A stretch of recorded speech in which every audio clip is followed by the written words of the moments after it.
आज हम लोग इंटीग्रेटेड रेट इक्वेशंस पढ़ेंगे। तो सबसे पहले इस इंटीग्रेटेड रेट इक्वेशंस का क्या यूज है। ये इक्वेशन सबसे पहले हमें हेल्प करती है कि कितना अमाउंट ऑफ रिएक्टेंट जो है वो गिवन टाइम पीरियड में प्रोडक्ट में कन्वर्ट हो। पहला ये। दूसरा हमें हेल्प करता है कि कितने टाइम पीरियड में कितनी रिएक्शन बेटा कंप्लीट हुई। जैसे 5 सेकंड के बाद या 5 मिनट के बाद क्या रिएक्शन 10% कंप्लीट हुई है, 20% कंप्लीट हुई है, 40% कंप्लीट हुई है। तो ये हमें दोनों चीजें बताएं कि how much amount of reactant has been converted into products, और उस रिएक्टेंट को प्रोडक्ट में कन्वर्ट होने के लिए बेटा कितना टाइम लगा। ये हम लोग डिटरमिन करते हैं इंटीग्रेटेड रेट इक्वेशन। जैसे कि हमने पहले पढ़ा है कि रिएक्शन बेटा डिफरेंट ऑर्डर की हो सकती है। रिएक्शन हमारी 0 ऑर्डर की हो सकती है, फर्स्ट ऑर्डर की हो सकती है, सेकंड ऑर्डर की हो सकती है, एंड इवन फ्रैक्शन ऑर्डर की हो सकती है। लेकिन हमारे सिलेबस में जो इंटीग्रेटेड रेट इक्वेशंस हैं वो बेटा सिर्फ 0 ऑर्डर रिएक्शन के लिए है और फर्स्ट ऑर्डर। 0 ऑर्डर रिएक्शन को डिटरमिन करने के लिए सबसे पहले हम लोग एक जनरल इक्वेशन का यूज करते हैं जिसमें हम लोग रिएक्टेंट ए को कन्वर्ट करेंगे इनटू द प्रोडक्ट्स। जब हम रिएक्शन स्टार्ट करेंगे तो before starting when time will be equal to 0, हम लोग मान के चलते हैं कि जो ए है इसकी जो मोलर कंसेंट्रेशन है वो बेटा ए नॉट है। और क्योंकि रिएक्शन अभी स्टार्ट ही नहीं हुई तो इसलिए हमारा प्रोडक्ट जो होगा वो 0 होगा। कुछ देर के बाद जब रिएक्शन स्टार्ट होगी जो कंसेंट्रेशन ऑफ ए है वो बेटा कम होना शुरू हो जाएगी और जो प्रोडक्ट है वो बनना शुरू हो जाते हैं। तो after time is equal to T, जो बेटा 2 मिनट भी हो सकते हैं, 5 मिनट हो सकते हैं, 10 मिनट हो सकते हैं, तो कोई भी टाइम हो सकता है वो। उस समय हम लोग मान के चलते हैं कि कंसेंट्रेशन ऑफ ए जो है वो डिक्रीज हो गई फ्रॉम ए नॉट टू ए। इसलिए जो प्रोडक्ट बना होगा जितना यहां डिक्रीज हुआ होगा उतना ही तो बेटा यहां प्रोडक्ट बना होगा। तो इसलिए प्रोडक्ट का अमाउंट होगा ए नॉट माइनस ए के बराबर। हमने ऑलरेडी रेट लॉ पढ़ा है तो हम लोग यहां लिखेंगे अकॉर्डिंग टू रेट लॉ। जो रेट ऑफ रिएक्शन होती है, रेट ऑफ रिएक्शन का मतलब होता है change in concentration of the reactant in a given interval of time. So instantaneous rate के लिए हम लोग D A upon D T use करेंगे।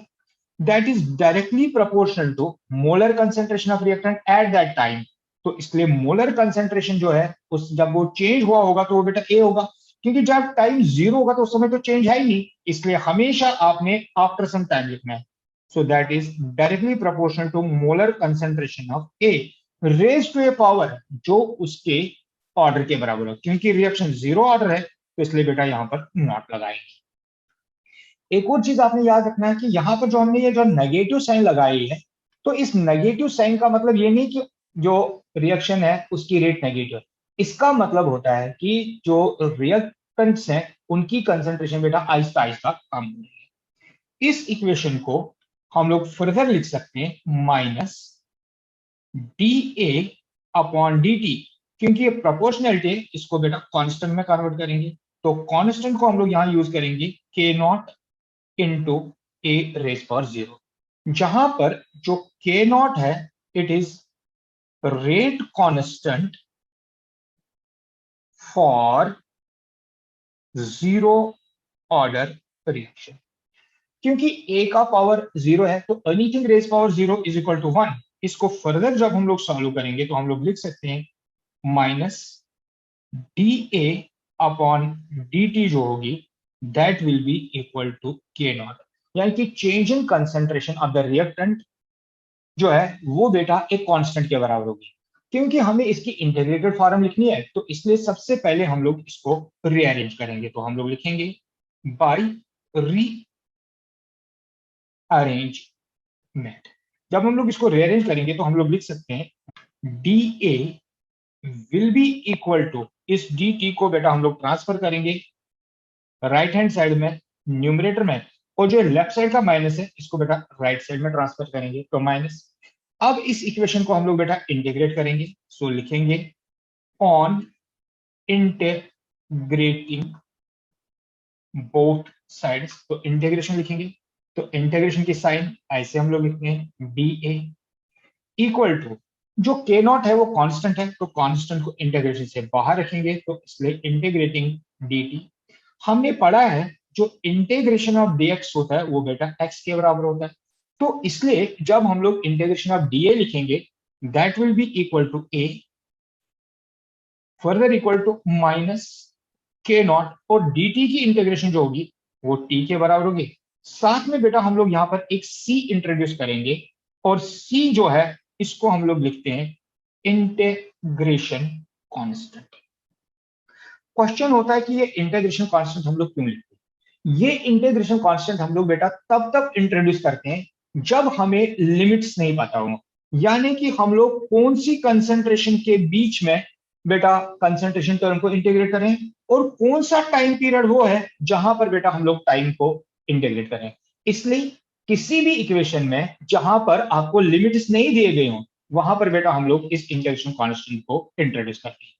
इस इक्वेशन को हम लोग इक्वेशन नंबर 1 का नाम देखेंगे, और इस इंटीग्रेटिंग कांस्टेंट का वैल्यू निकालने के लिए हम लोग बेटा लिमिट्स अप्लाई करेंगे। तो हम लोग लिखेंगे when t is equal to 0। इस इक्वेशन को मैं थोड़ा सा यहां पर छोटा कर देता हूं, तो यहां पर आप ध्यान रखो, जब बेटा हमारा टाइम 0 के बराबर है तो उस समय जो कंसंट्रेशन ए है वो बेटा बराबर बन जाती है किसके बराबर, ए नॉट के बराबर। तो हम लोग लिख सकते हैं when t is equal to 0, तो जो ए है that will become equal to A not.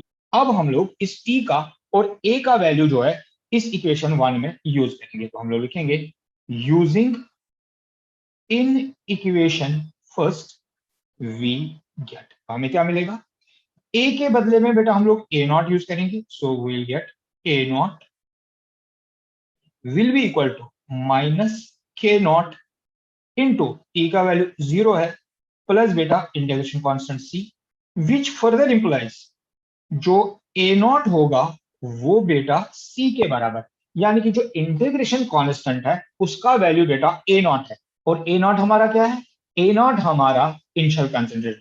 अब इस c का वैल्यू हम लोग बेटा वापस इक्वेशन 1 में सब्स्टिट्यूट करेंगे, तो यहां लिखेंगे using value of c back in equation first, तो हमें मिलेगा a के बदले में बेटा हम लोग a ही लिखेंगे equal to minus k not T, और अब बेटा c के बदले में हम लोग यहां पर वापस सब्स्टिट्यूट करेंगे a नॉट। इस इक्वेशन को इक्वेशन सेकंड लिखेंगे और इसको बेटा रीअरेंज करेंगे, क्योंकि हमें इंटीग्रेटेड रेट इक्वेशन निकालनी है तो हमें के नॉट का वैल्यू निकालना है। इस के नॉट को बेटा मैं लेफ्ट साइड में ट्रांसफर करूंगा, तो हमें मिल जाएगा के नॉट टी प्लस में equal to A not right side में रहेगा, और जो लेफ्ट साइड का ये ए है इसको बेटा राइट साइड में जब ट्रांसफर करेंगे तो ये ए बन जाएगा। अब यहां पर जो के नॉट है that will become equal to A not minus A divided by T. तो ये हमारी इक्वेशन नंबर बेटा थर्ड हो जाएगी। सो इक्वेशन 3 जो है is the required rate equation for कौन सी रिएक्शन के लिए, जीरो ऑर्डर रिएक्शन। इस रिएक्शन से बेटा हम लोग के नॉट का वैल्यू निकाल सकते हैं, दैट इज रेट कांस्टेंट का वैल्यू निकाल सकते हैं, और इस रिएक्शन से हम लोग टी का वैल्यू भी निकाल सकते हैं, यानी कि जो टाइम पीरियड है तो उसका वैल्यू भी बेटा इस इक्वेशन से हम लोग निकाल सकते हैं। यहां पर मैं फर्दर ऐसे लिख सकता हूं फ्रॉम इक्वेशन सेकंड, तो इक्वेशन सेकंड हमारी क्या है, जो ए है that is equal to k not T, जहां पर माइनस है, प्लस बेटा ए नॉट। अगर इस इक्वेशन को हम लोग देखें तो ये इक्वेशन रिप्रेजेंट करती है y is equal to M X plus C को।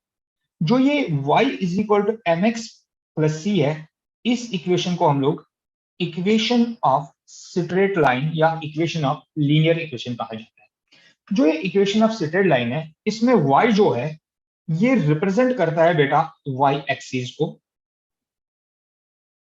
जो x है इसको हम लोग प्लॉट करते हैं ऑन x एक्सिस, जो c होता है इट इज इंटरसेप्ट, और ये इंटरसेप्ट हमेशा आपने याद रखना ऑन y एक्सिस है, और जो ये m यहां पर है ये बेटा स्लोप होता है किसका, ऑफ स्ट्रेट लाइन।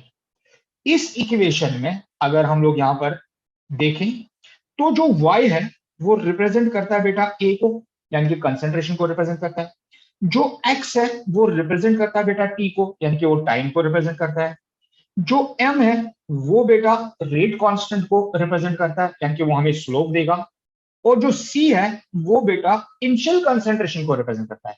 इसलिए अगर हम लोग एक प्लॉट करेंगे बिटवीन a और t, a y एक्सिस पर और t x एक्सिस पर, तो हमें एक स्ट्रेट लाइन मिलेगी, और उस स्ट्रेट लाइन का स्लोप जो होगा वो k नॉट के बराबर होगा।